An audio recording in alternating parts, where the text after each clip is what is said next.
The committee's attention was drawn to the supplementary estimates, one for the financial year 2023-24, approved in November 2023, which led to a number of changes in the budget outlay of the national government. The changes, Mr. Speaker, substantially altered the resources to be dispersed to counties as additional allocations. The affected items included, Mr. Speaker, one, conditional allocation towards the leasing of medical equipment. This was revised to 0 from the initial 5.862 billion. Conditional allocation for aggregated industrial parks, this was reduced by 200 million from 4.7 billion to 4.5 billion. And finally, the conditional allocation from the proceeds of loans and grants from development partners, some had increment while others had reductions. Upon deliberations, the committee considered the contentious issues and, in accordance with Article number 113 of the Constitution, developed an agreed version of the bill. This agreed version of the bill, Mr. Speaker, took into account the following recommendations.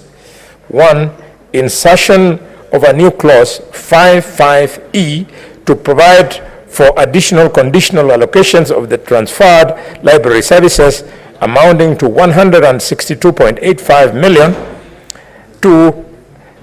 This amount will be allocated to counties which had a shortfall upon receiving the allocation which was included in the equitable share. And two, the committee noted that though the framework of disbursement of mineral royalties to the beneficiary counties was yet to be finalized and approved, the unconditional allocation of mineral royalties should be retained in a bill as it is an entitlement to beneficiary counties under Section 183, 5B of the Mining Act of 2016. And finally, three, additional allocations on leasing of medical equipment.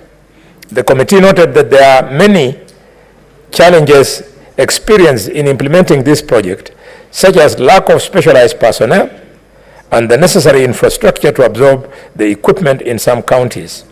Therefore, the committee resolved that the allocation for leasing medical equipment amounting to 5.862 billion be deleted.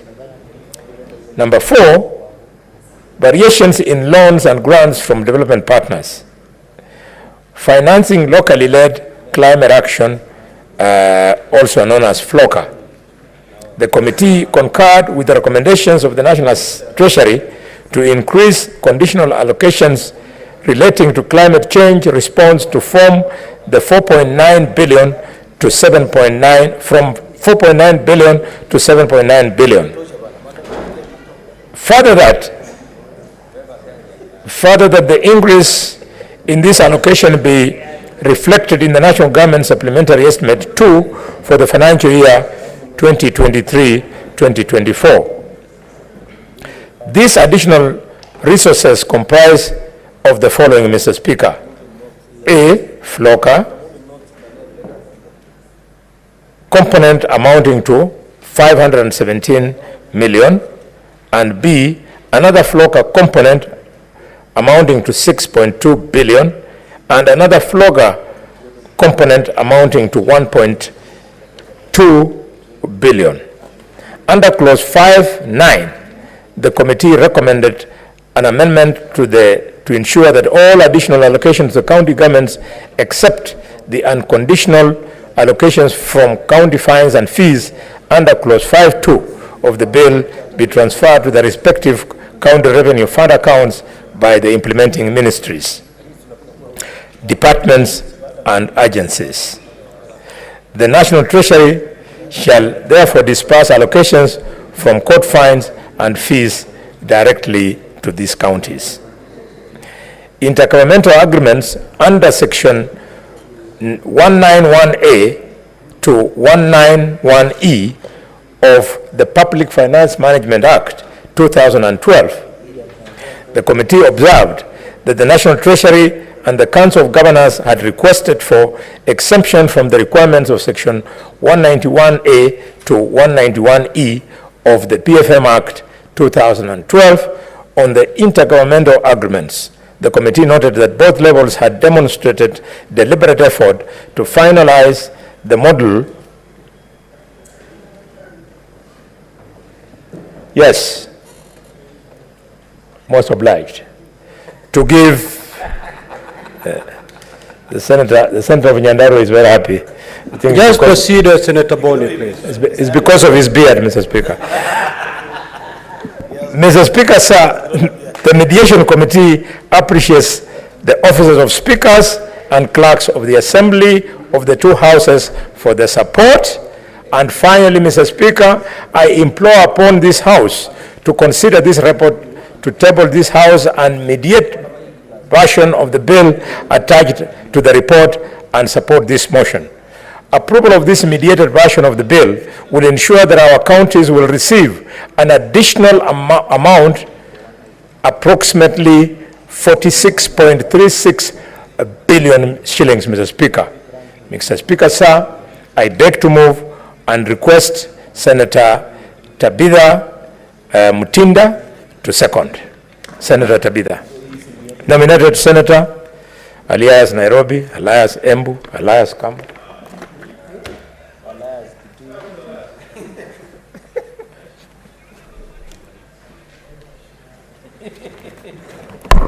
Thank you, Government Whip, Senator Boni. And I rise, Mr. Speaker, to second this report.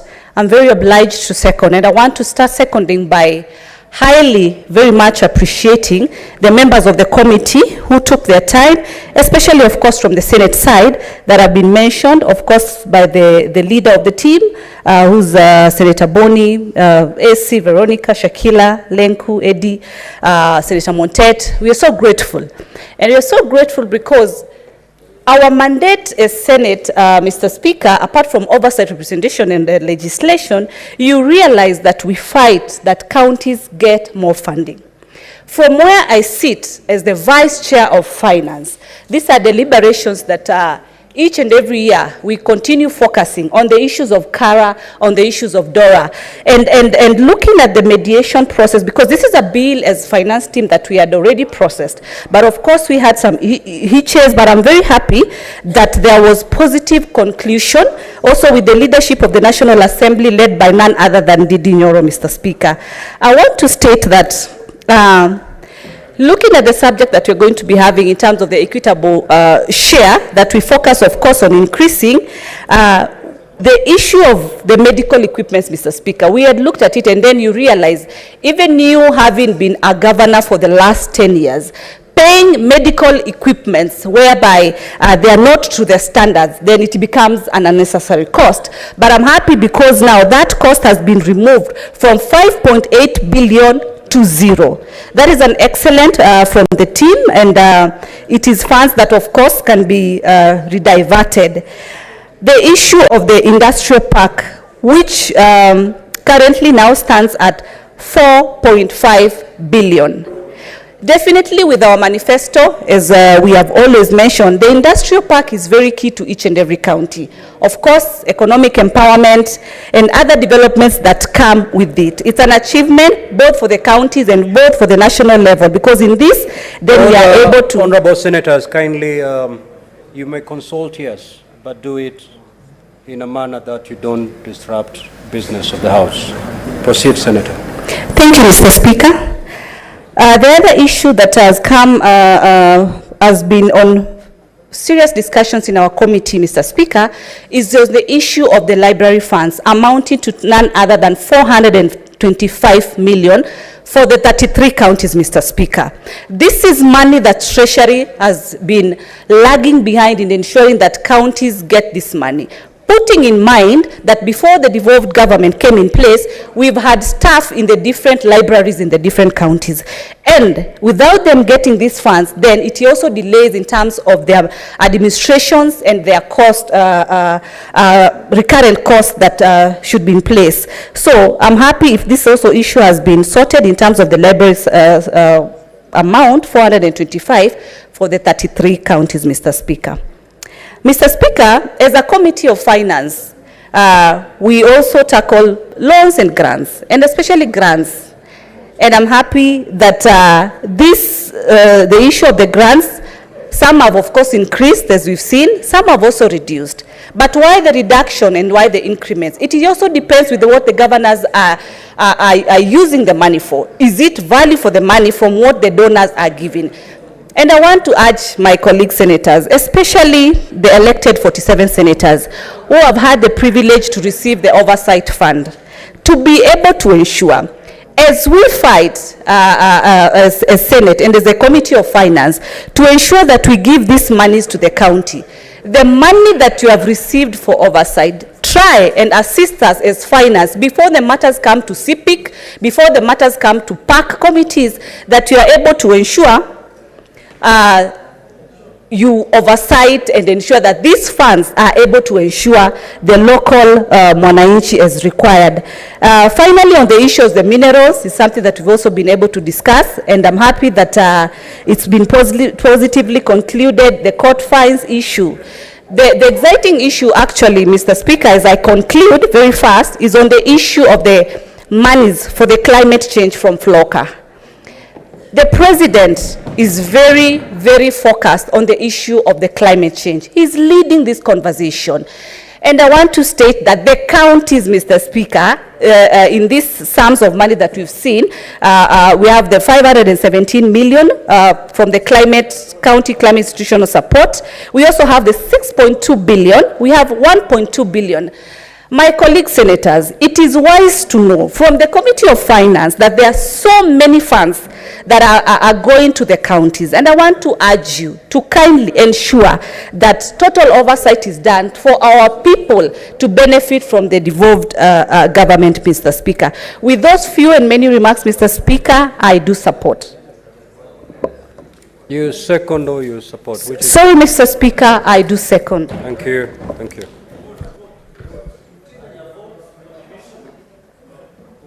Order, honorable senators.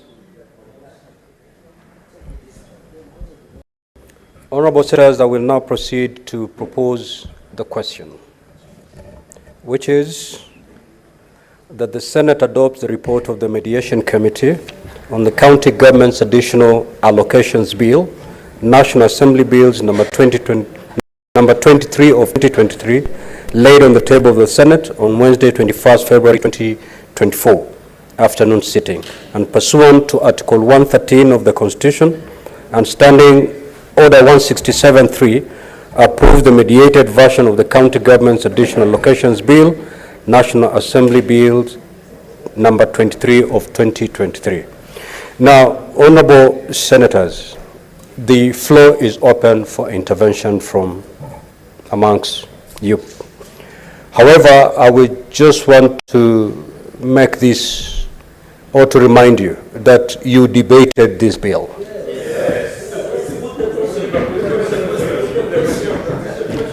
So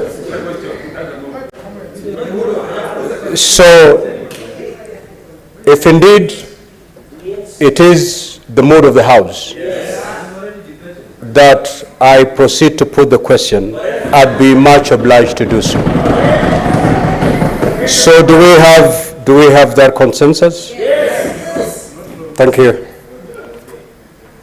Senator Mogeni, do you want me to put the question, this to a vote?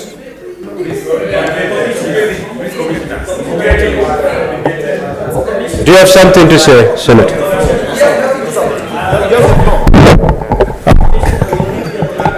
Mr. Speaker, I don't want to irritate my colleagues. I've read the mood of the House. You can put the question.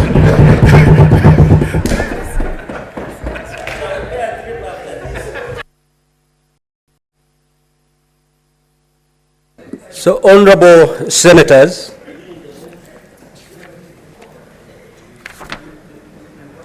now it is my determination pursuant to Standing Order 84(1) that indeed this matter affects counties, and therefore voting shall be by delegations. Sergeant at Arms, kindly ring the deficient bell for 2 minutes. I have said 2 minutes.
Sergeant at Arms,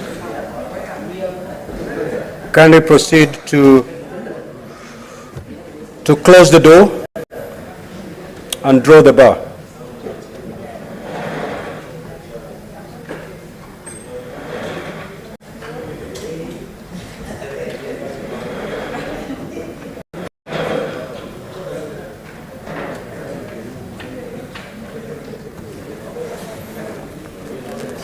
Senator Bass, kindly take your seat, kindly.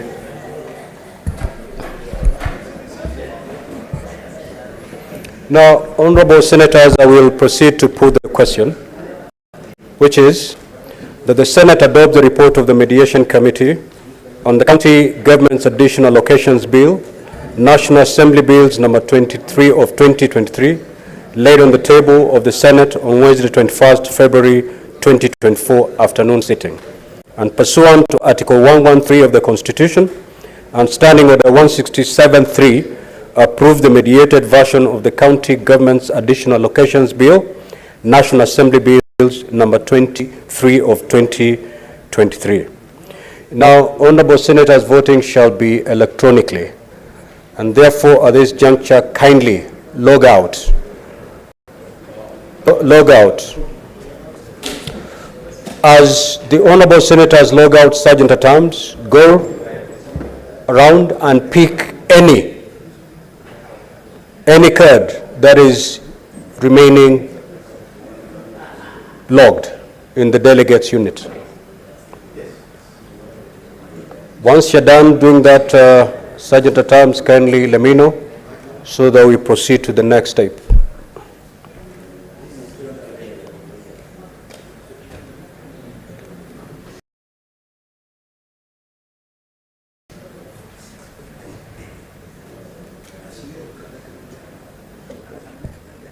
Sergeant at Arms, are we? Senator Boni, you ought to be seated down when the chair is absent. Sergeant at Arms, we're good to go? Honorable Senators, kindly log back.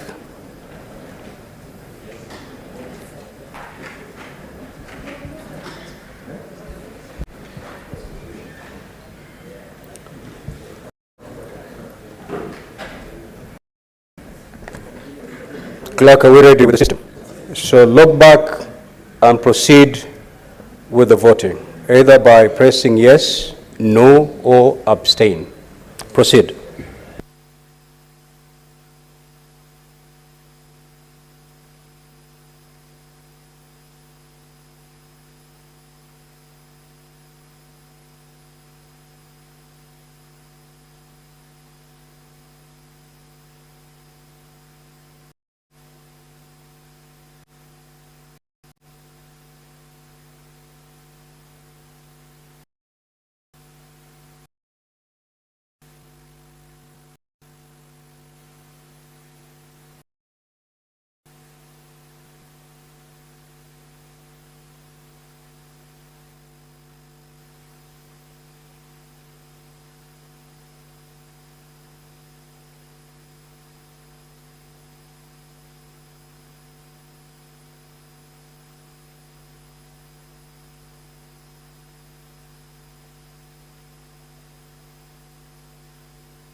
Honorable Senators, the results of the division are as follows. Ayes 26 votes, nays 0, abstention 0. So the ayes have it. Clerk, we shall now resume by taking order number 7B. Sergeant at Arms, kindly withdraw the bar and open the doors.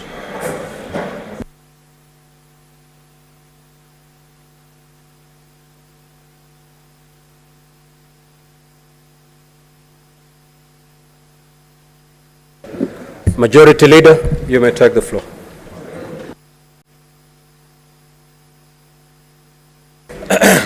Thank you, Mr. Speaker. Mr. Speaker, sir, I rise pursuant to Standing Order number 57-1 to present to the Senate the business of the House for the week commencing Tuesday, the 27th of February 2024.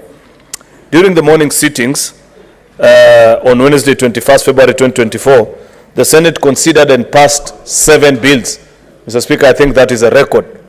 I don't recall a time before where in one sitting we have succeeded to pass 7 bills in one sitting. Therefore, Mr. Speaker, from the bottom of my heart, allow me to appreciate colleague senators for that stellar performance this week on Wednesday. We passed the County Licensing Uniform Procedures Bill, a very important bill that provides for the uniform application of licensing procedures in all our 47 counties, and you understand the difficulties that have been existing. The County Agricultural Livestock Extension Services Bill, very important bill for our farmers, and that colleagues passed. The Manx Bill, Startup Bill, Persons with Disability Bill, Kenya Sign Language Bill, and equally important, the Equalization Fund Appropriation Bill. 7 bills that colleagues have passed. The bills now have been referred to the National Assembly for consideration. I take this opportunity to commend honorable senators for their zeal and dedication in the presence of the chamber for the voting process, and urge all of us to carry on with the same spirit during this particular session. Mr. Speaker, sir, there are currently 33 bills at the second reading stage and 4 at the committee of the whole stage. These bills will be scheduled in the order paper and programs for the business of the coming week. I urge honorable senators to please familiarize themselves with this, with the order paper for every sitting day, to take interest in the coming business as indicated in the notice paper, and to avail themselves in the chamber to contribute meaningfully to debates. I cannot overemphasize on the needs for the movers to avail themselves in the chamber to prosecute business. This is a worrying trend, Mr. Speaker, which I believe we need to address. You find a senator has a bill, it's on the order paper, but they cannot be found to move. That's an unfortunate occurrence, Mr. Speaker, and I hope our colleagues who have various bills that are in various stages make sure that you're present in the House for consideration of those particular bills. I also reiterate, Mr. Speaker, on the importance for senators to get the order paper way in advance. I must commend the office of the clerk.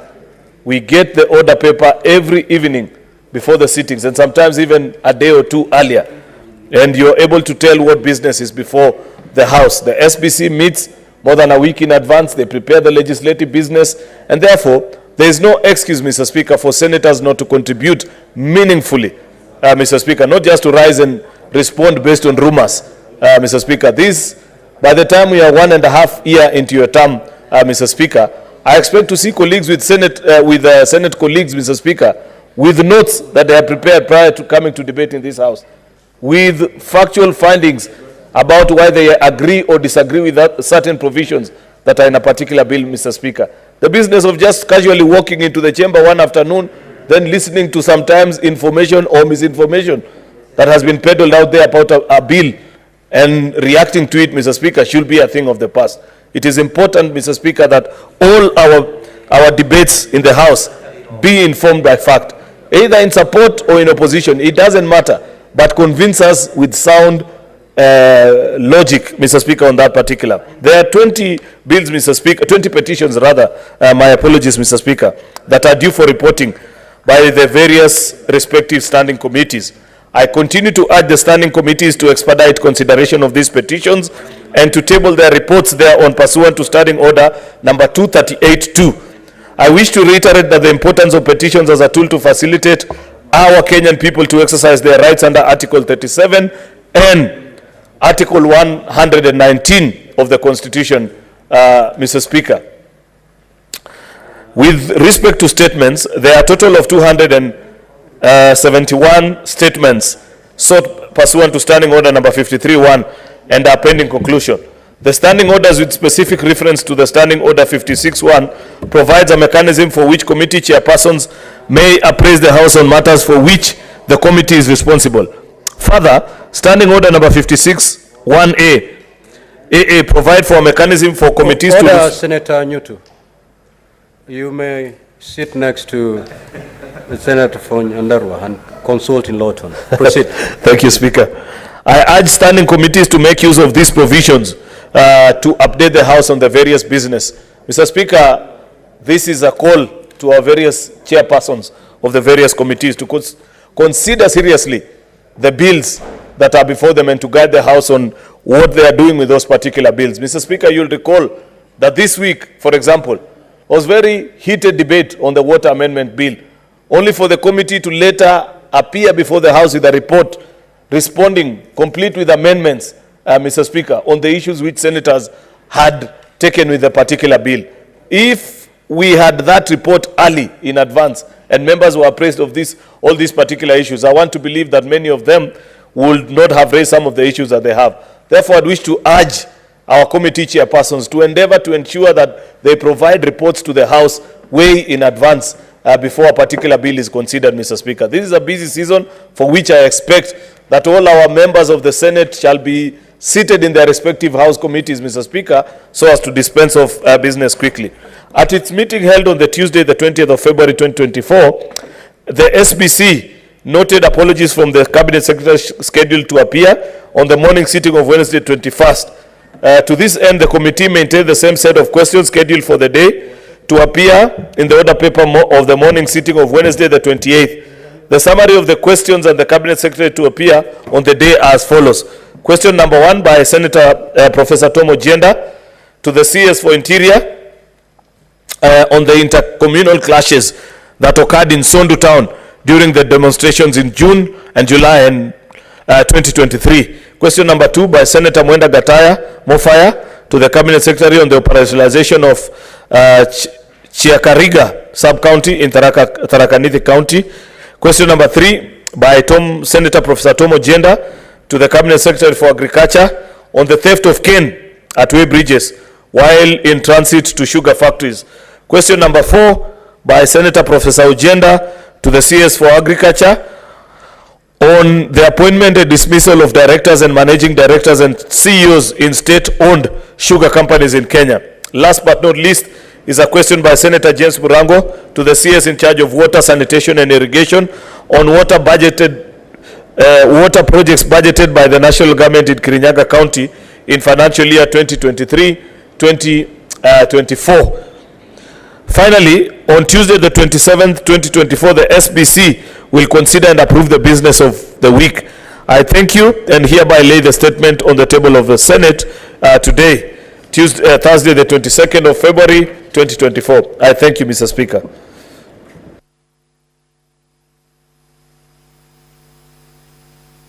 Before the clerk calls the next order, allow me to make the following communication. In the public gallery, we have 43 students accompanied by 2 lecturers from the University of Embu Environmental Club who are undertaking an education visit in the Senate. Honorable Senators, in our usual tradition of receiving and welcoming visitors to Parliament, I extend a warm welcome to them, and on behalf of the Senate and on my own behalf, wish them a fruitful visit. I will allow the Senator for Embu, Senator Mundigi, under 1 minute, Senator, to extend words of welcome. Asante Bwana Spika kwa kunipa ruhusa nikaribishe wanafunzi wa chuo kikuu ya Embu wakuja wajifunze. Sitaki kuongea mengi kwa sababu mmeona vile kulikuwa mko na bahati, mmekaa hapa karibu risali moja, kwa hivyo mmejifunza ya kutosha. Kwa hiyo namkaribisha. Nikimalizia nataka nimwambie mkirundi ndio muwe senator wa kesho ama leaders wa kesho, mambo ya pombe, dawa za kulevya, hizo zote mkiendelea nazo hamtaweza kukaa vizuri. Ya mwisho vile mmeona hapa ikiendelea tuko hapa tuko kitu kimoja, kuna senator walio wachache na walio wengi, lakini tuko kitu kimoja. Tukitoka huko nje ni mnaona kuna kuanga na sinda, lakini tuko kitu kimoja. Asanti, mkirundi muende mpeane salamu ya senators wote kutoka Senate ya Kenya. Asanti, Bwana Speaker. Thank you. Next order, Clerk. Order number 10, the Water Amendment Bill, National Assembly Bills number 33 of 2023. That order is deferred. Next order. Order number 11, the Parliamentary Powers and Privileges Amendment Bill, Senate Bills number 37 of 2023, second reading.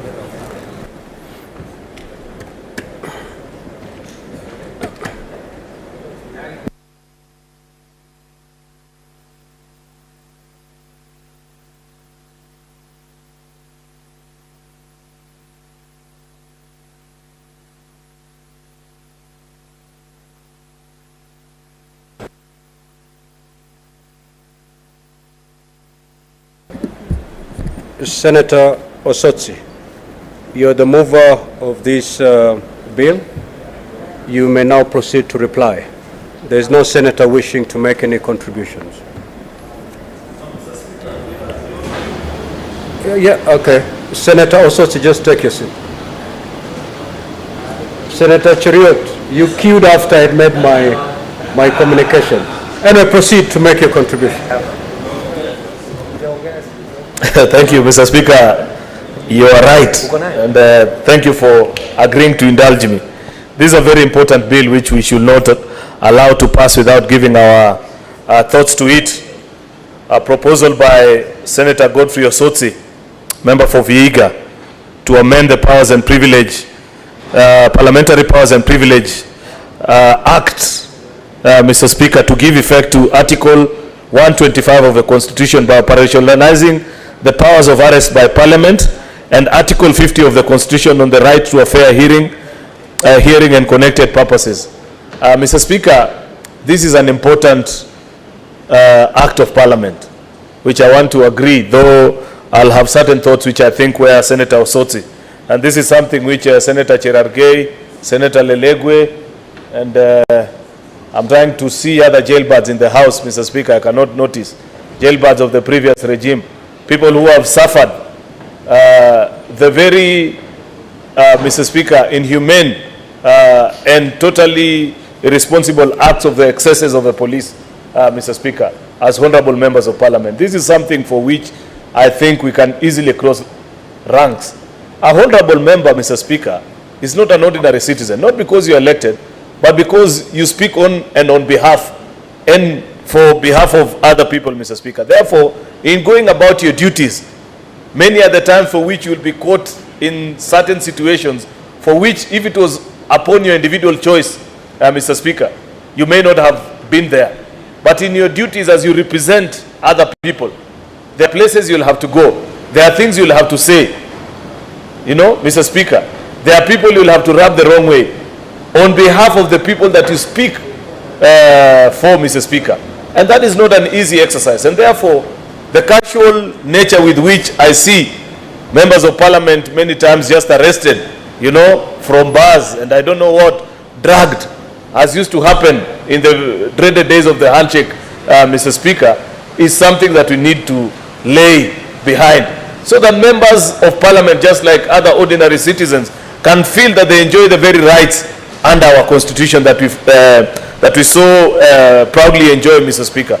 And therefore, this is an attempt to provide for clear channels of how members of Parliament specifically are treated during time when police, for one reason or the other, want to attract your attention.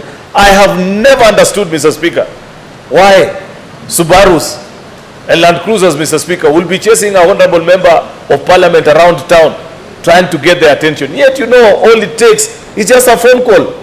If it is Senator Metho that you want, you just drop a phone call to him and say, you are needed at Dondori police station.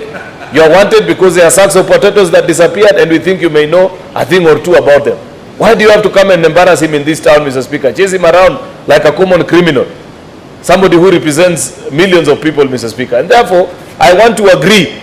There are not very many things that I agree with Senator Osotsi, but this, at least on that particular provision and to give right to Article 50, I must agree with him, Mr. Speaker, and urge colleagues that on this very important issue, let us close ranks. Therefore, Mr. Speaker, the clerk, in fact, it provides for ways through which you can provide the summon at any given time because of our staffers and the records that are available in the precincts of Parliament. In whichever part of the world where we are in, Mr. Speaker, the office of the clerk is always aware where members are. Be it that we are on recess, we are on holiday, or even in terms of session, such as now. Therefore, this provision to provide that the clerk shall cause summons to be served within 7 days of receipt of directives, such that when you are needed, it is important to inform, the clerk and say, we need member XYZ, please tell him to appear before such and such a police station in a nice and decent way. And I expect, Senator Osotsi, that we don't stop at members of Parliament alone. That needs to be the norm even for ordinary citizens, except for criminals who are on the run. There is no need, all this drama that we see many at the times about running around. Policemen sometimes, Mr. Speaker, are just excited about humiliating ordinary citizens, Mr. Speaker. And we need not stop at just members of Parliament alone. There are people, many citizens, Mr. Speaker, who if invited to, they'll be willing to walk to a station and either record a statement or do whatever police are looking for them. That is part of the reform. And in fact, Mr. Speaker, when CS Kindiki comes to the House next week, these are part of the promises that we made even as an administration, that there needs to be decency even in how people are arrested, Mr. Speaker, be it for whatever crime that they have committed, Mr. Speaker. Because that is what happens in developed worlds. Unless you're a criminal and a fugitive on the run, I don't see a reason why, Mr. Speaker, police officers must use public money, taxpayers' money, to hunt people around, running around, and to come into people's home, as opposed to using better means, Mr. Speaker, that is cheap, affordable. We are talking about austerity measures, Mr. Speaker. That ought to be part of the austerity measures. How much fuel do some of these police stations burn?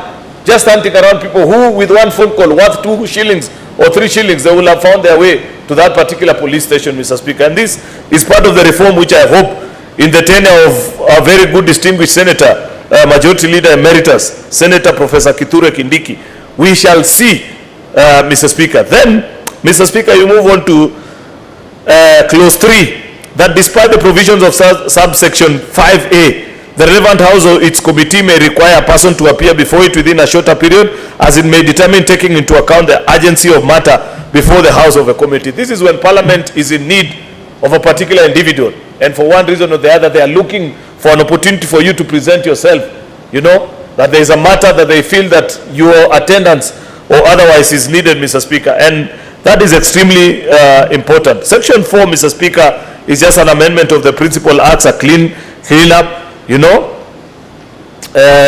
where witnesses are given opportunity to be heard prior to the impositions of fines, verifying, these are basics of law, Mr. Speaker.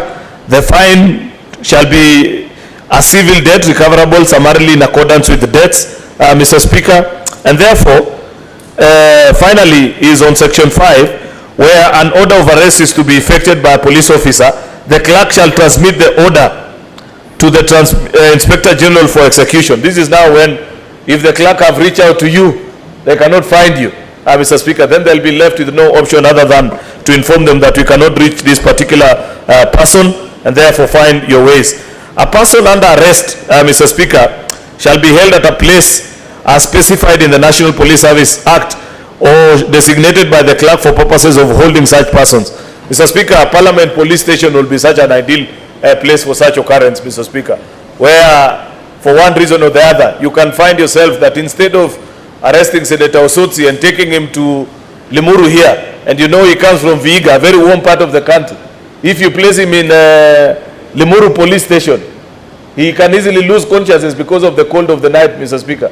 That's why a more familiar environment, like the police station in Parliament here, Mr. Speaker, will form a particular holding place of importance. Same can be said of all of us, Mr. Speaker, because we know all these things, that today it happens to members on this side, the following day it's members on the other side. Therefore, it's important to make this possible. In this subsection, officer of the House of Parliament means any officer acting under the orders of the respective speaker or duly authorized by the respective clerk. These are just consequential amendments. Therefore, Mr. Speaker, this is an important amendment, something that we have discussed for a long time but have never actualized, Mr. Speaker, giving decency to members of Parliament so that we enjoy and we are not stopped on our streets in going about our duties. There are many people who are not happy with the decisions we take on matters that appear before this House, Mr. Speaker. And therefore, it is important that members of Parliament, in going about their duties, feel free to represent their people. They don't feel intimidated by anyone, Mr. Speaker. And therefore, I want to appreciate this proposal. There is also something else that Senator Osotsi, I don't agree with you. When you want to impose, I have always said this in the past, 500,000 for somebody who has snubbed the summons of Parliament is a slap on the wrist. The people who snub parliamentary summons are arrogant and rich. So even the 2 million that you're asking for, in my humble opinion, is too little. Somebody must feel there must be a price to pay for anybody who's not being responsive and dishonoring summons to Parliament, be they public officers or whoever. Once Parliament has summoned you, Mr. Speaker, Parliament is a gathering of the people of Kenya. When the people of Kenya say they want to have a meeting with you and they have issued a summon, there is provided in procedure, Mr. Speaker, what a summon is. You know, it should be distinguished to the ordinary citizen so that people don't confuse. There is a difference between an invite to appear and a summon. By the time it gets to a summon, Mr. Speaker, it's because you have dishonored invites several times, Mr. Speaker. And therefore, I think 2 million, Senator Osotsi, is still little. We need to be tough. There are people who are owed this money. No. That's another point which I don't want to lose. First of all, you need to increase the money. And secondly, we need to provide mechanisms of recovering this money, Mr. Speaker. I know, and the office of the clerk can correct me, there are public officers that we find for non-appearance. There are governors that we find for non-appearance last term, Mr. Speaker. And up to date, as we speak, to the best of my knowledge, they haven't paid. I wish we would have provided here, Senator Osotsi, for ways of recovering that money. The way in a court of law, if you are found to have dishonored a fine, Mr. Speaker, the court finds way of either selling goods that are known to you or finding way of enforcing this particular fine. So, Senator Osotsi, before we conclude on third reading, that is something which I want to plead with you. Increase the amount to something like 5 million Kenya shillings and also ways of enforcing, Mr. Speaker, so that we find ways of compelling people to pay that particular fine. With those very many remarks, Mr. Speaker, I beg to support and appreciate the industry that has gone to into the thinking of making this bill. I thank you, Mr. Speaker. Senator Moruma.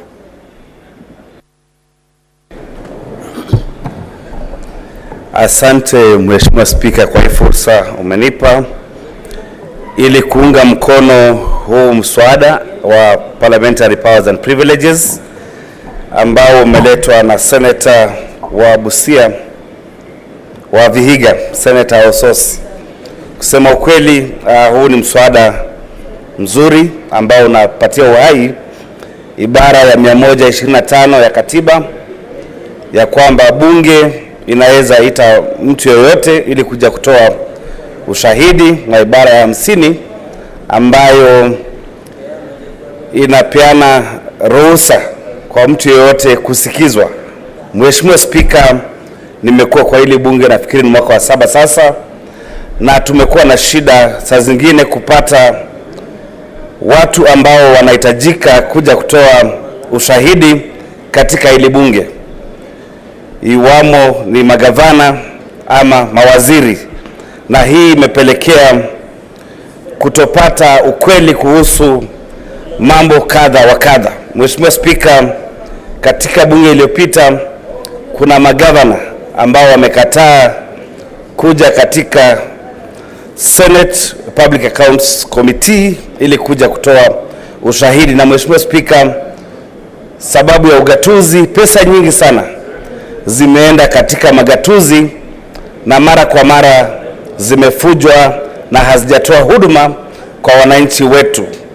Pia kuna mawaziri kadha wa kadha wa bunge la kitaifa wa serikali ya kitaifa ambao wamehitajika kuja kutoa ushahidi, Mheshimiwa Spika, lakini mara kwa mara hawaji, na hiyo imepelekea kucheleweshwa kupata majibu ya petitions nyingi. Mheshimiwa Spika, Mheshimiwa Spika, nakubaliana moja kwa moja ya kwamba faini ambayo inatolewa ni kidogo sana, na wakati maseneta wengine walipokuwa wanachangia walisema ya kwamba hii faini ya shilingi 500,000, kuna magavana wengine wanauliza kama kuna M-Pesa ama paybill ili watume hiyo 1,500, na nafikiri hayo ni madharau. Kwa hivyo naunga mkono wengine ambao wamechangia ya kwamba hii faini iongezwe na iwe milioni 10, na pia kuwe na njia ya kuifanya hiyo iwe deni ambayo inaweza chukuliwa kulingana na ile inaitwa Public Debt Act. Mheshimiwa Speaker, kwa hivyo naunga mkono pia ya kwamba kuwe na mbinu ya kulazimisha hawa wateja hawa mashahidi kuja katika bunge ili kutoa ushahidi, na wasipokuja basi kuwe na mbinu ya kuwashika na kuwaleta katika bunge. Mheshimiwa Spika, na naunga pia mkono kama inawezekana kuwe na polisi ya bunge ambayo itapewa nguvu za kushika hawa mashahidi ambao hawataki kuja katika bunge ili kutoa ushahidi. Mheshimiwa Spika, kutiwa nguvu kwa hii sheria itaipatia bunge meno na uwezo zaidi ambao utawezesha bunge kufanya kazi yao ya uangalizi ama oversight, ambayo hadi sasa, Mheshimiwa Spika, imekumbwa na changamoto nyingi kwa sababu bunge imeonekana kama haina meno ama uwezo wa kutosha wa kuleta mashahidi ili kutoa ushahidi. Mheshimiwa Spika, nafikiri sitakuwa na mengi zaidi ya hapo, lakini ni mswada mzuri wa Mheshimiwa Sosi ambao inatakana tuunge mkono kwa sababu unapelekea kufanya rahisi kazi ya bunge ili kuhakikisha kwamba pesa ambazo zinatolewa na ushuru wa mwananchi zinatoa hiyo kazi ama zinafanya kazi, na pia kwa sababu sisi kama bunge ama wabunge ni wawakilishi wa wananchi, tukiitisha petition ama maombi ama statements, Mheshimiwa Spika, kwamba zinapata majibu kwa wakati unaofaa. Mheshimiwa Spika, naunga mkono. Senator Methu. Thank you very much, Mr. Speaker. I rise also to support this particular bill, and Honorable Speaker, owing to the fact that we derive our mandate from Article 96 of the Constitution of Kenya, it is our cardinal responsibility to ensure that we protect the dignity and the powers that have been bestowed to this House, Honorable Speaker. And it has been said, and I don't want to buttress that point beyond what has been said by my colleagues, that Parliament works in plenary here and through our committees, Honorable Speaker. And we enjoy as much powers in our committees as we enjoy here in plenary, Honorable Speaker. And I would want to borrow the words that have been used by my leader, the Honorable Aaron Cheriot, that Parliament is a meeting of the people of Kenya. That the people of Kenya have caused an invitation to you, have extended an invitation to you, Honorable Speaker. For those of us who serve as chairmen of committees and who also serve in committees that are called accounting committees, Public Investment Committee that is led by Senator Ososi, and the Public Accounts Committee that is led by Senator Moses Kajwang, that I sit in as a member, we invite most of the work that we do, Honorable Speaker, because you've seen today, part of what has been laid by the leader majority as papers here, Honorable Speaker, are over 10 or 15 reports from the Auditor General of different counties, Honorable Speaker. So we invite governors to come and answer questions on how money has been used in their counties, on how well they are, or how prudent they are using the resources that have been passed by this House, Honorable Speaker. Just this afternoon, we have voted on the additional allocation bill that hopefully will be assented to send more money to the counties, Honorable Speaker. It cannot be, Honorable Speaker, that people that we invite to come and shed light on the usage of money, Honorable Speaker, are very happy and they clap very hard. I saw them when they had a retreat with the President in Naivasha. They are really insisting that their money must remain at 450 billion. They are very happy to ask and urge the Senate to send more money to the counties, Honorable Speaker. But when we call them to come and account for that money, Honorable Speaker, we get a lot of problems from the witnesses that we invite here to come and answer questions, Honorable Speaker. I'm particularly excited, Honorable Speaker, although I would also want to borrow from the words of Aaron Cheriot and my member, Senator Mwaruma. We have been ridiculed by those that we invite. You know, before we get to a sermon, because it is fair that we elucidate this point, Honorable Speaker, before we get to summoning a witness, Honorable Speaker, there is an invitation that has been extended. From the President has been set, especially for the accounting committees, those members of the county executives and the county assemblies that are supposed to appear before the two committees, Honorable Speaker, are given a 1 month notice to come and appear.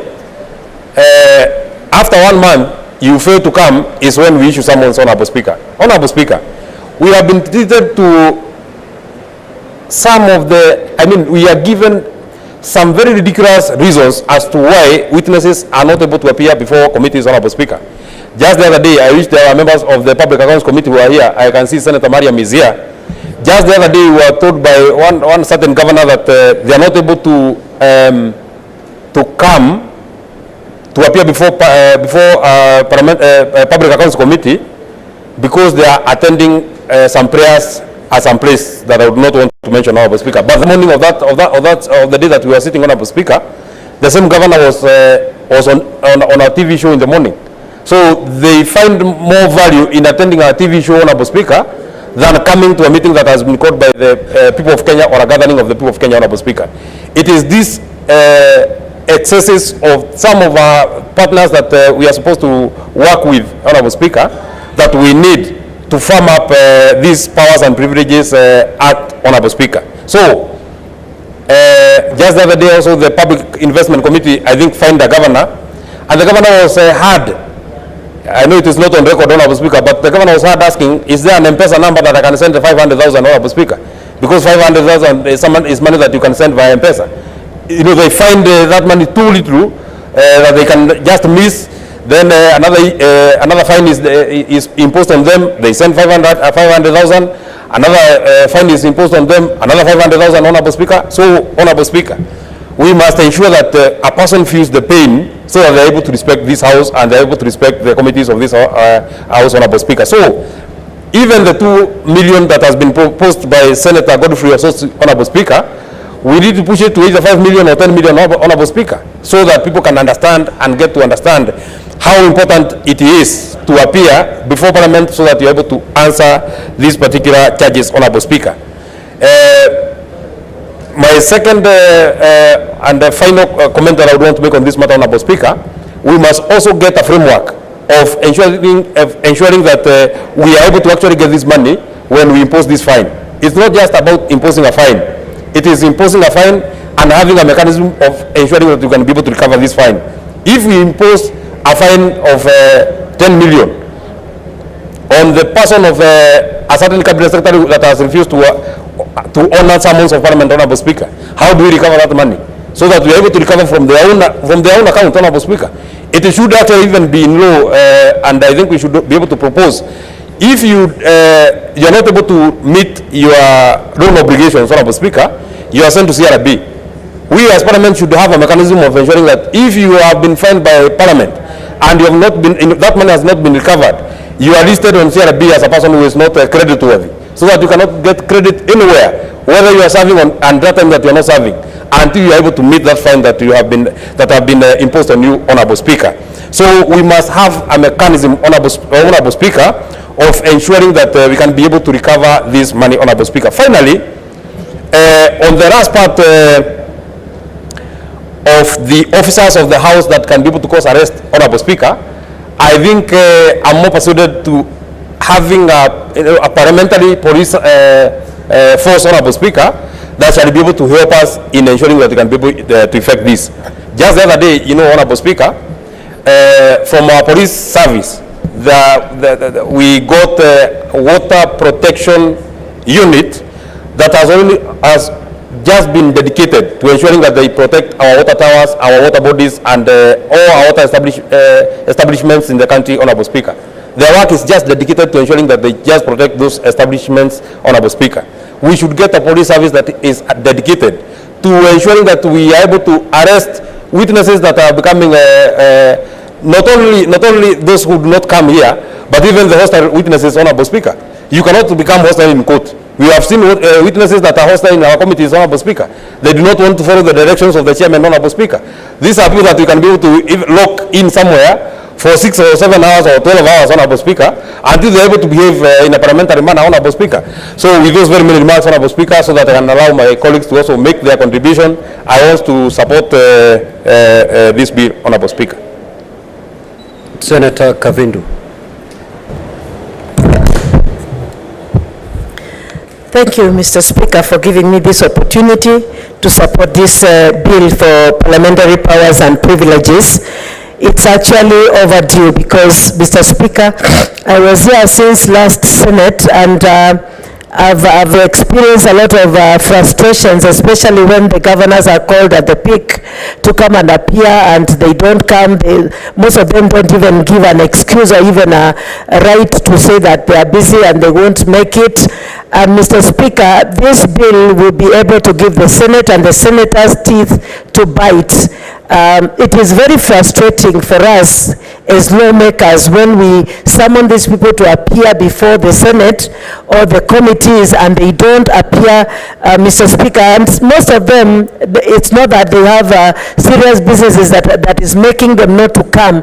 It's just that they ignore because they know even if they don't come, there is nothing that will be done to them that, that will make them feel.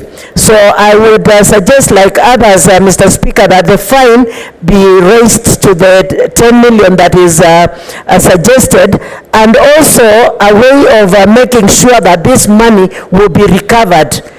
Whether the people's term is finished, term is finished, or they are still working, but this money will be recovered. Mr. Speaker, I thank you and I support. Senator Karungo.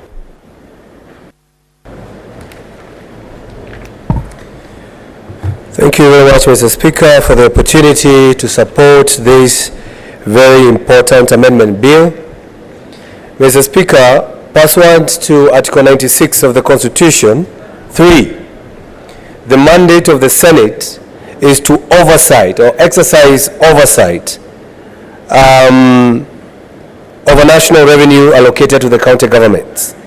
Mr. Speaker, the national government every month, on the 15th of every month, is supposed to disperse some amount of money as passed by this Senate to every county. Once the governors receive this money, they are supposed to utilize it as per the budget that the county assemblies have passed. Mr. Speaker, as they do that, it is our mandate as a Senate to keep on checking on how they are using the disbursements, Mr. Speaker. And that's why we have two important committees, that is the CIPIC and CIPAC. CIPIC on checking on the Auditor General's inquiries or audit queries, and of course when it comes to CIPAC, no, the other way around, Mr. Speaker. CIPAC is on the books of account, and CIPIC is on investments in the counties, Mr. Speaker. Even the standing committees, Mr. Speaker, are allowed to invite governors and ask them questions on the running of county affairs. It is at this particular time, Mr. Speaker, some governors are not able to honor such invitations. Once they invited once or twice, the committee may want to issue summons. We have issued summons, Mr. Speaker, and some governors have refused to appear before the committee. I'm speaking about the governors because they are the most notorious people who decline the invitations or the summons. Mr. Speaker, the amount that was put in the previous law, or in the law that we are amending, was 500,000, which is just pocket change to some governors, Mr. Speaker. And that's why I agree with everyone who is saying even 2 million is little. What we should do, Mr. Speaker, in the amendment that I will be recommending, is to have not less than 2 million, but not more than 10 million. So that now the committee can have enough time to see this governor has been invited so many times, this is what he has been saying. A good example is the governor of Isiolo. He is out there trying to malign the name of this good Senate, saying he cannot come. Even if he's invited, he cannot come. What do you do to such a governor, Mr. Speaker? You give him the heaviest fine ever, so that he understands this is the Senate of Kenya, the one and only, Mr. Speaker. Senator Karungo, the Senator for Nyandarua wishes to inform you. Yeah, I wish to be informed. Proceed. Honorable Speaker, I would have been surprised if he refused not to be informed.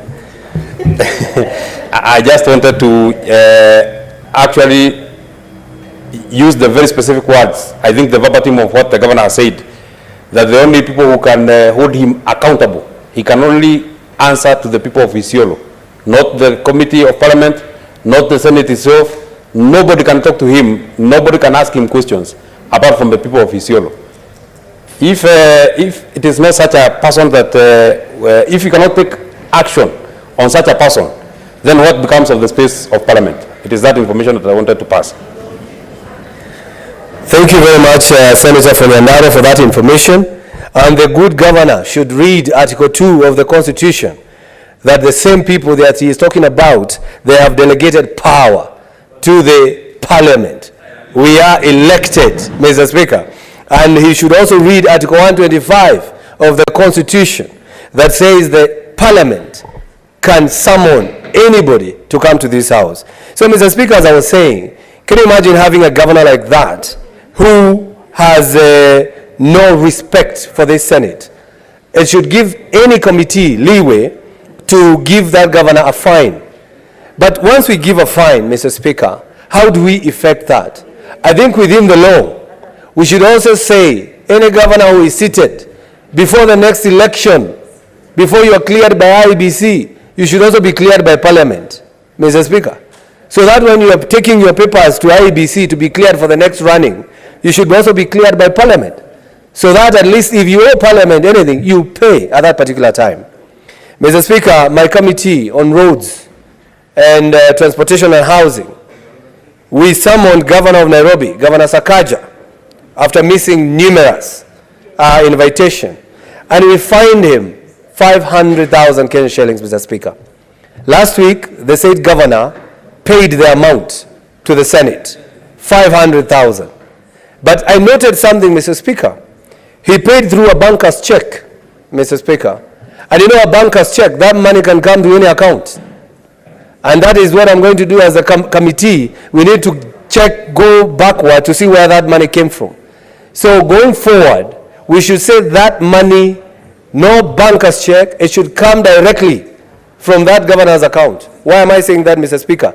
So that it can go on record, such a governor on such a date, he paid a fine to the Senate of the Republic of Kenya, Mr. Speaker. Mr. Speaker, if you look at section 4, it says that a witness shall be given an opportunity to be heard prior to imposition of the fine. Mr. Speaker, yes, we need to listen to them, but if they don't come, what happens? I think we need another clause below there, Mr. Speaker, that says if he does not appear on a day that he is called to come and defend himself, then the committee will have no other alternative. Because if you say you need to be heard and he never appears, then we leave it ambiguous. There's an ambiguity in that sentence, Mr. Speaker. Mr. Speaker, this bill on the same section 4 4.4 is saying an order of arrest may be effected by a police officer or an authorized officer of a House of Parliament, Mr. Speaker. This should be clear. We need a police department, probably at the Senate or in Parliament, because we are about to issue arrest warrants for a certain governor, and the question came, what if the Inspector General is not willing to effect the arrest? Then it will leave the committee with an egg on his face, on their face, Mr. Speaker. So we need a well-articulated and well-organized police department at the Senate, because I see the next victim, or no, the next culprit, not victim, the next culprit on this issue of arrest is the governor of Kiambu, Mr. Speaker, because he has refused to attend the committee of CIPIC 6 times, Mr. Speaker. I'm glad they have invited him for the last time on 4th of March, that is next month. And I implore to my governor, wherever he is, because I know he follows this, please appear. Because if you don't appear, this law will be in effect. You'll either be fined 2 million Kenya shillings or more, or you will be arrested to be the first governor to be arrested, to be brought to the Senate, Mr. Speaker. If he doesn't want to be an example, he should appear. Mr. Speaker, as I conclude, the bill is talking about, that is on section, the same section 4.7. Once the governor is arrested or any witness will be produced before court or the House or committee that summoned that person on the next working days, Mr. Speaker. Mr. Speaker, if you're arrested on a Friday, as it was popular, Kamata Friday, of which I don't think that this Senate would go that direction, you'll have to appear on a Monday. But what if the committee was not prepared to have a meeting on that? You have schedules, Mr. Speaker. So it should not be the next day. It will be the next time that committee is scheduled to sit. So that a certain governor, when you don't appear, you know that Committee on Roads sits every Thursday. So if you're arrested on a Monday, you know what would happen, Mr. Speaker. Because I believe that the governors that we have, Mr. Speaker, they don't take this Senate seriously, and especially those who are senators. It's because they knew, maybe previously, they were not executing their mandate as we are executing now. So it is my submission, Mr. Speaker, that this is a new Senate with the new blood, with the new energy, with the people who understand why they were voted for. So any governor who think that they would not want to appear before the Senate, they should be reminded every morning, every afternoon, that this is a Senate that is not what they left behind, and we have a new leader of majority, that is Aaron Cheruiyot, and we have a new chairman of the roads, that is Karungo Wadhangwa, the Senator of Kiambu. So they should not play with this Senate. And I support this bill, Mr. Speaker. Thank you very much, Senator Osotsi, for this beautiful bill. Thank you. Senator Muma, what clarification are you seeking? Mr. Speaker, sir, I rise under Standing Order number 112 for purposes of maintenance of order in the House. Could you please, Mr. Speaker, sir, clarify how the money that is now being paid as fines by governors who have been penalized by committees will be appropriated? Senator Boni, is that your contribution? Because that's an intervention to the bill. Those are the same things that senators should speak to. It's not up to me. I'm your referee here. I cannot direct how this bill will be crafted. I cannot direct how this fine is going to be appropriated. It's up to you as senators. As you debate this, that should come out very clearly. That is true, Mr. Speaker. I was speaking to the 500 which has already been paid by the governor of Nairobi. The people of Kakamega would like to know how that money will be utilized now that it is in the Senate. And probably you could use that opportunity, Mr. Speaker, sir, to tell the people of Nairobi whether they stand to benefit from that 500, and if they do, into which account was the money deposited in the Senate, Mr. Speaker. Majority Leader. I thought Senator Boni will know this, having served in CPIC before, a long-serving member of this House. that any public institution, for any resources or money that you collect, go into an A account, appropriations in aid, which you transmit to the treasury, because you can't spend public money without the approval of treasury. So Parliament, for monies that we earn from fines, or even say, for example, training, because there are people who come to Parliament for training and they pay, it's put into our A account and forwarded to the treasury. Tamuma. Thank you, Honorable Speaker, for the opportunity to contribute to this amendment bill. For the sake of the students in the gallery, we are discussing the Parliamentary Powers and Privileges Amendment Bill 2023. Honorable Speaker, I wish to congratulate and to thank Senator Osotsi for passing this bill. Again, for the sake of our students, I wish to read what Article 125 provides. Article 125 says that either House of Parliament and any of its committees has the power to summon any person to appear before it for purposes of giving evidence or providing information. It then provides at the subsection 2 that for purposes of clause 1, a House of Parliament and any of its committees has the same powers as those of the High Court. Mr. Speaker, we need to operationalize, and this is what Senator Osotsi is enabling us to do. Mr. Speaker, when people are in positions of power, they tend to imagine that they are not subject to the rule of law. And that's what's happening with a number of people, both in the executive at the national level and with governors who are the executives at the county level. Mr. Speaker, there is a reason why we have our governance system designed in the manner that it was designed. A democratic system where you have the three arms of government which act as a check and balance to each other to enable every one of us to know that you are not the ultimate power unto yourselves.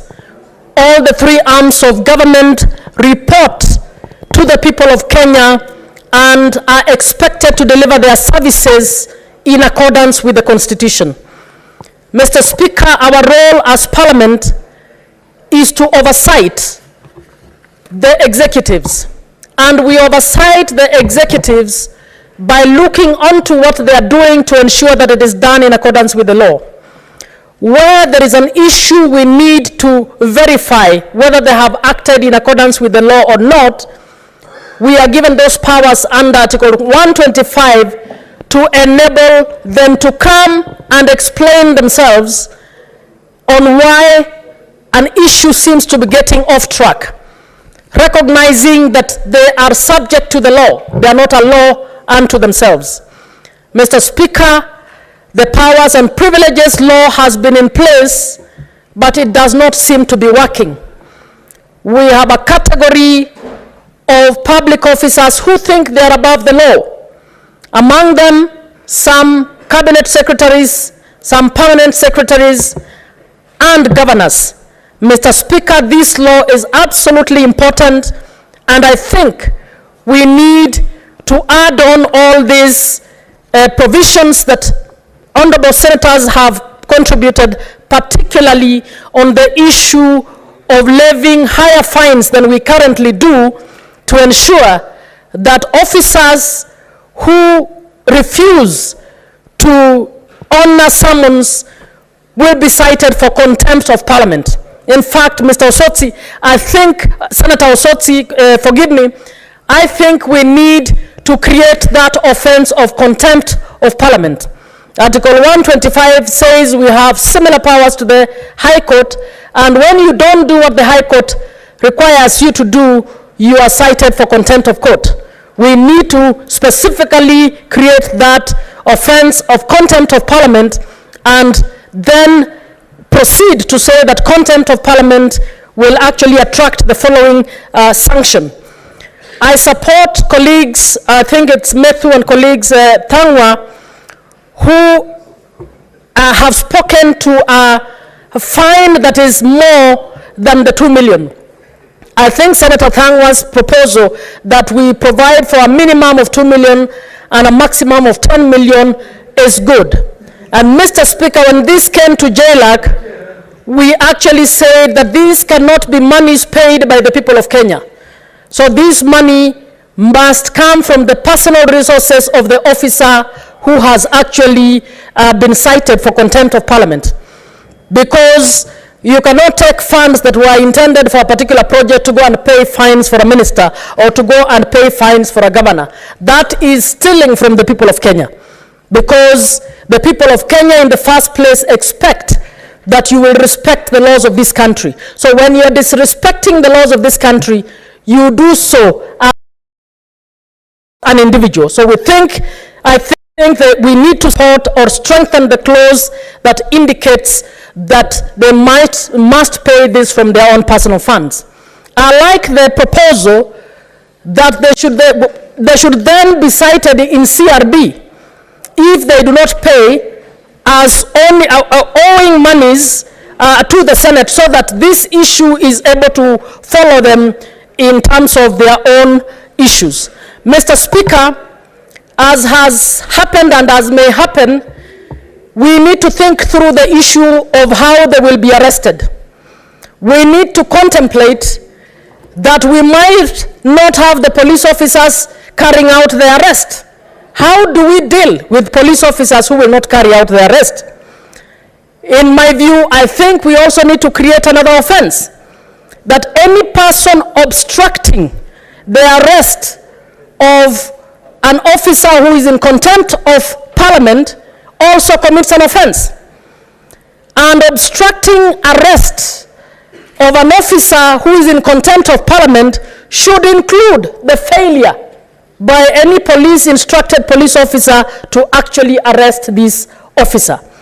I think we need to contemplate that there could be collusion by arresting officers who might not arrest. But we should also contemplate that you might get some of these officers using goons or other people to make the arrest impossible.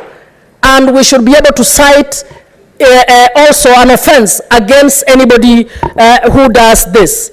Mr. Speaker, even as we speak to this, we need to send the message to the public that the bigger picture is about getting all officers to behave or to have conduct expected of them. And conduct expected of them is that this country has laid down rules. Among those rules, it has set institutions, and those institutions have particular mandates. And for this country to run properly, those institutions must be allowed to carry out their mandates. So when you don't turn up to explain why development in County X has not happened in the manner it was supposed to happen, why the auditor's report has cited particular issues in County Y, when you refuse to do so, you actually deny the people of Kenya the knowledge they need to know and to assess you as to whether you are a good governor or good leader or not. And the Constitution itself has contemplated that if you do so, we must be able to enforce the mandates of Parliament. So we should look at this as a law, and in my view, the stiff penalty is only sending the message that we don't have anything, we don't even want your money. What we want is for you to turn up and tell us why A, B, C, D has not happened, or why this is happening in the manner in which it's happening. Mr. Speaker, I'm a member of some women groups, and we pay these merry-go-rounds. And one of the things we do is to put a very stiff penalty for ourselves, so that if we are supposed to pay 20,000 shillings to Madam Eunice there, and she has planned to use the 20,000 from 20 of us to go and do something, but Catherine fails to pay the 20,000 when she's supposed to, we are actually undermining the job that Eunice was planning to do. So what we do even in the women groups, we find ourselves heavily in order to keep in line, to know that once you have a group and you have laws that you have put in place, it's important that everybody respects those laws. So these powers and privileges act and the amendment rules are about telling everybody, please just do your job, and your job includes standing up to explain why you have done certain things in a particular way. I therefore support this and congratulate and ask that we add all the amendments that members have provided, and we are going to have a stronger parliament, not just the Senate, but the National Assembly as well. I support, Mr. Speaker. Thank you, Senator Catherine. In your contribution, you made reference to a member of your women group called Eunice. I do not know whether you meant that it's indeed existing, because my mother is called by that name, Eunice. Senator Waheti Veronica Ndwati. Thank you, Speaker, for the opportunity to contribute to this important debate.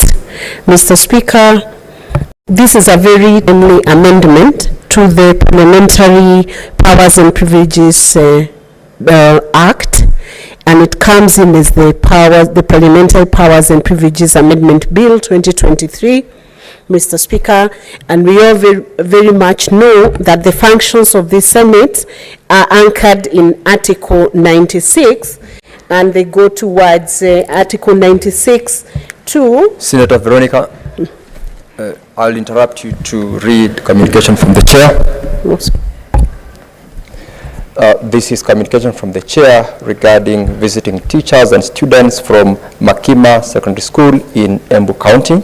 Honorable Senators, in the public gallery, we have 84 students accompanied by 4 teachers from Makima Secondary School in Embu County who are undertaking an educational visit in the Senate.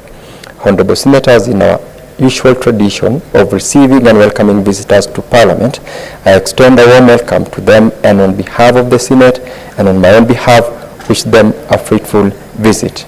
I thank you.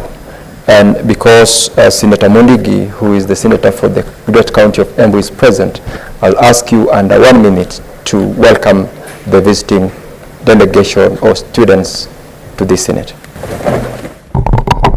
Asanti Bwana Spika kwa kunipa ruhusa nichangie na nikaribishe shule ya Makima. Wale watoto wanafunzi wamekuja kujifunza hapa katika Senate. Karibuni sana watoto wa kutoka Embu County. Yangu ni kumwambia hapa tukua Senate, mkiwa nje mnasemanga tuko hatueleanwi, upande ile kwa walio wachache na upande ile ni kwa walio wengi, na tukiingia kwa hii nyumba huwa tunakuwa kitu kimoja. Yangu ni kumuomba tu wakati mtarudi nyumbani muweze kusoma vizuri, kwa sababu nyinyi mtakuwa viongozi wa kesho, lakini mkitaka kukaa vizuri mjiebuse na mambo ya pombe, dawa za kulevya na vitu zile zingine, kwa sababu mtakuwa viongozi wa kesho. Ya pili hapa tunajifunza vile mmesikia vile mambo ya Senate vile inafanya kazi, pesa ya umma vile inakuja huko county vile tunasiangalia, na huwa tunasema mpaka iangaliwe vizuri na ifanye kazi mzuri, kwa sababu mnajua mkiwa kule mnataka pesa ya karo na pia pesa ya maji na pesa hata ya kupanda miti na hiyo vitu zingine. Kwa hivyo namwambia mkirudi manyumbani mrudi vizuri, na pia muweze kuambia wale wengine mambo zingine mjebuze nazo, kwa sababu Senate inaangalia mambo ya masinani. Asante Bwana Speaker. Thank you, Senator Mundigi. Senator Veronica, you proceed with your contribution. Thank you, Mr. Speaker. I was citing Article 96(3) that enjoins the Senate not only to determine the allocation of national revenue, but also to oversight over that national revenue insofar as it's being utilized by the county governments, Mr. Speaker.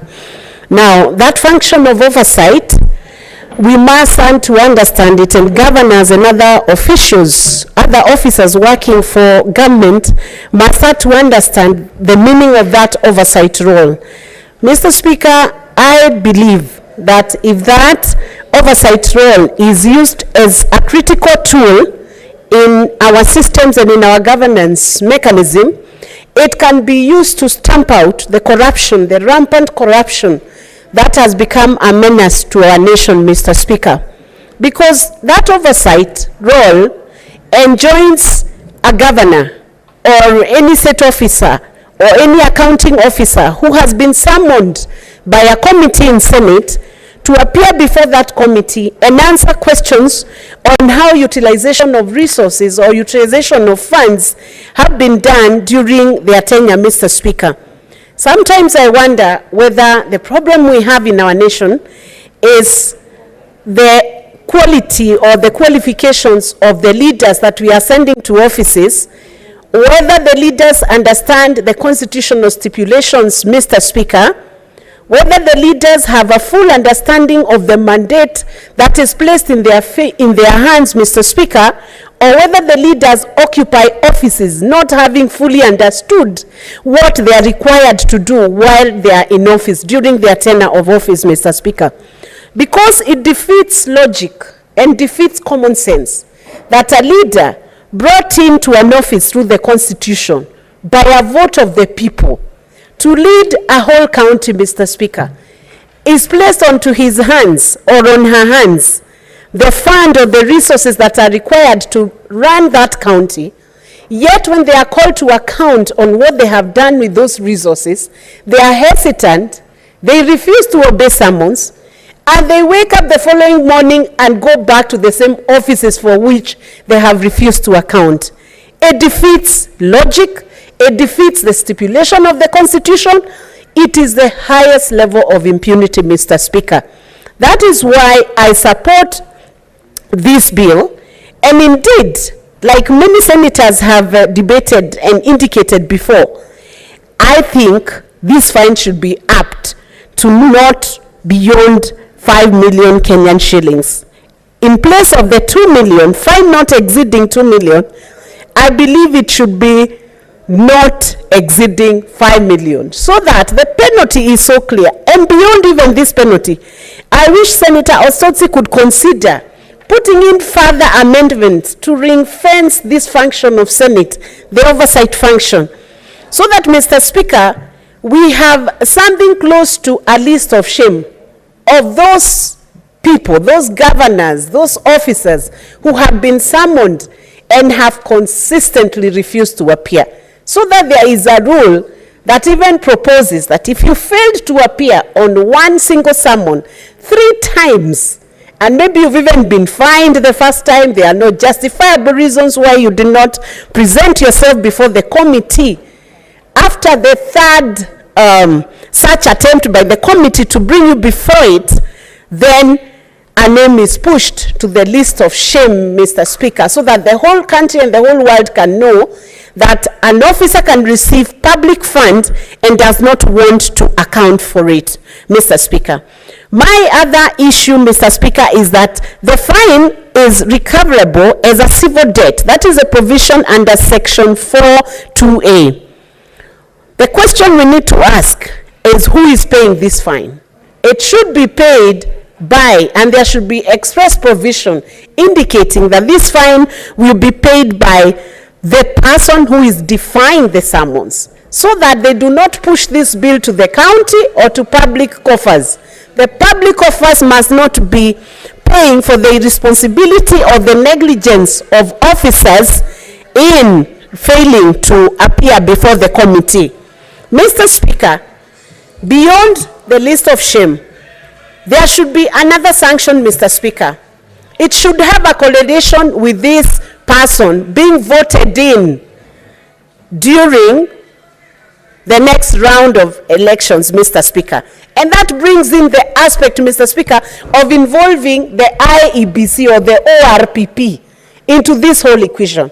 So that if an officer or a person was not willing to abide or humble themselves under a certain process, parliamentary process, there should be a sanction on their candidature during the upcoming or the next, the following election, Mr. Speaker. That means if a candidate or if a governor has failed and is a first-time governor, Mr. Speaker, the second chance, they should not get an opportunity to be a candidate because they do not want to account for the functions and the role that the public has given to them, Mr. Speaker. So, Mr. Speaker, I have stood to say that I'm in full support, full sanction to be levied against a person who defies the summons, Mr. Speaker, and that further penal sanctions be laid out, and if Senator Otsosi could consider adding in more, then it will mean that it's a serious issue when you are summoned in Parliament to account for the responsibilities which Kenyans have placed into the hands of leaders, and if they are not able to meet the standards and they cannot do it, they may as well resign from office and allow other candidates to occupy those offices and perform what they are required to do under the Constitution. Thank you, Mr. Speaker. Thank you, Senator Veronica. Senator Seki Lenku Olekanar. Thank you very much, Honorable Speaker. I also want to support this motion, particularly on these amendments of the Parliamentary Powers and Privileges Amendment Bill. And I want to thank the Honorable Senator Otsosi for coming up with these amendments. Honorable Speaker, I happen to have been involved in so many issues, particularly on the issues where the cabinet secretaries are not appearing before my committee as the chair of Trade and Industrialization Committee in so many occasions. And this definitely brings a solution to that problem where the oversight that we are mandated as the Senate to oversee, or even to as a function that needs to be, that has been given as a privilege given to the Senate and to Parliament, it is a solution that brings an end of this problem. I want to support these amendments and get to understand that well, we are in operations, particularly in our committees, working together with several, calling in or even inviting several cabinet secretaries, CEOs or director generals of institution parastatals. We undergo such kind of emulations as chairs, and that also tries to underperform our performance in these committees. Now, because we don't get the responses that we ought to have been giving, particularly on the statements and petitions that are given by the members of public. And I believe my brother Otsosi is coming in with a very long experience while he's a chair of PIC, and those are the issues and stress that he's also undergoing as a chair. And I want to say that this is the time when we really need to stand our feet as the Parliament, and the Parliament is being respected by the public officers who have been given mandates to do the implementations and work on behalf of the public. I believe by having some penalties increased, or even add the penalties instead of 500, we add to 2 million as proposed by this bill.